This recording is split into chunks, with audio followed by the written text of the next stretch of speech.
Bitcoin sot është rreth 60.000 euro, me një rënje ditore gati 4%, me një vlerë totale tregu rreth 1.2 trilion euro dhe me afro 40 miliardë euro që qarkullojnë brenda një dite. Këto shifra duken të thata, por nëse i përkthen në realitet, do të thonë se po flasim për një treg gjigant, ku po lëvizin para serioze dhe ku çdo lëkundje nuk ndodh rastësisht, por si pasojë e vendimeve të mëdha që merren larg syve të publikut. Rënja aktuale është produkti disa proceseve që janë zhvilluar paralelisht gjatë javëve dhe muajve të fundit, dhe që tani po përplasen në të njëjtën kohë mbi çmim, duke krijuar një presion të vazhdueshëm poshtë. Bitcoin në këtë fazë sillet si instrument financiar i integruar plotësisht në tregjet globale, me reagime të ngjashme me ato të aksioneve teknologjike, derivateve dhe formave të tjera të kapitalit spekulativ, ku likuiditeti, politika monetare dhe pritshmëritë luajnë rol vendimtar. Pesha e volumit ditor, prej gati 40 miliardë eurosh, është thelbësore për të kuptuar se çfarë po ndodh, sepse këto nuk janë transaksione të fragmentuara nga individ që reagojnë emocionalisht, por lëvizje të fondeve, algoritmeve, tregtarëve me levë dhe strukturave institucionale që hynë dhe dalin nga tregu me shpejtësi të lartë. Gjatë muajve të fundit, shumë njerëz, fonde dhe tregtarë kanë hyrë në Bitcoin duke përdorur para të huazuara, pra duke vënë pak para të tyre dhe duke luajtur me shumë fishin e tyre, 10 herë, 20 herë, madje edhe më shumë. Kjo quhet tregtim me levë dhe funksionon mirë vetëm kur çmimi rritet ose qëndron i njëjtë. Në momentin që çmimi fillon këzbres, sistemi nuk pyet dhe nuk fal askënd. Pozicionet mbyllen automatikisht, kriptot shiten me detyrim dhe kjo shitje e detyruar shton presionin që çmimi të bjerë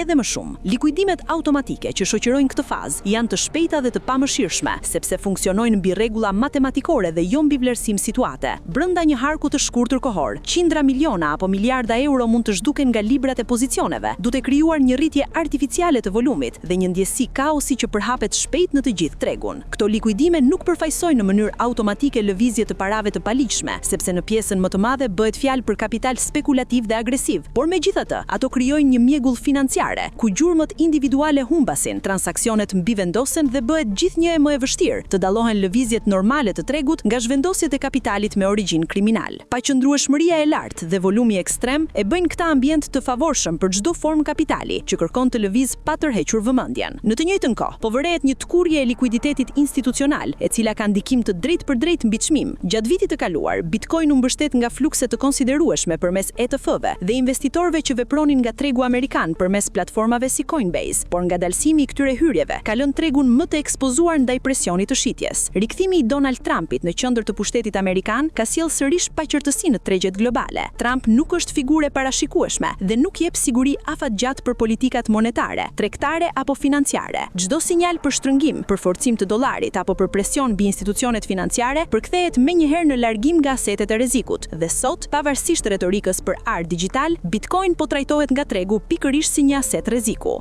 Në këtë pikë hyn në lojë ajo që në zhargonin e tregut quhen balenat. Me këtë term nuk nënkuptohen figura misterioze apo legjenda të kriptos, por portofol e struktura që kontrollojnë sasi shumë të mëdha Bitcoini dhe që kanë kapacitet të ndikojnë tregun pa u ekspozuar. Balenat nuk veprojnë nën presionin e levës dhe nuk detyrohen të shesin kur çmimi lëviz poshtë. Përkundrazi, ato presin pikërisht faza si kjo, ku likuidimet automatike dhe frika kolektive rrisin ofertën e detyruar. Lëvizjet e tyre janë të shpërdara në kohë, të heshtura dhe të maskuara brenda volumit të lartë, duke e bërë të vështirë dallimin mes panikut dhe akumulimit. Në praktik, balenat nuk e ndalin rënjen dhe nuk e shpëtojnë tregun, por shfrytëzojnë momentin kur shumica është e detyruar të dalë për të përforcuar pozicionet e tyre në kushte më të favorshme. Bitcoin po kalon një fazë ku loja po bëhet më e ashpër dhe kush nuk e kupton se si funksionon mekanizmi i tregut, rrezikon të dalë nga loja në momentin më të gaguar. Me mbi 1 trilion euro vlerë dhe 10 miliarda euro që qarkullojnë çdo ditë, ky treg nuk mbyllet, por thjesht ndryshon kush e kontrollon dhe kush mban rrezikun. Kush sheh prapaskenën kupton se parat nuk po zhduken, por po lëvizin nga një xhep në tjetrin, ashtu siç ka ndodhur gjithmonë sa herë që Bitcoin ka hyrë në një fazë të re.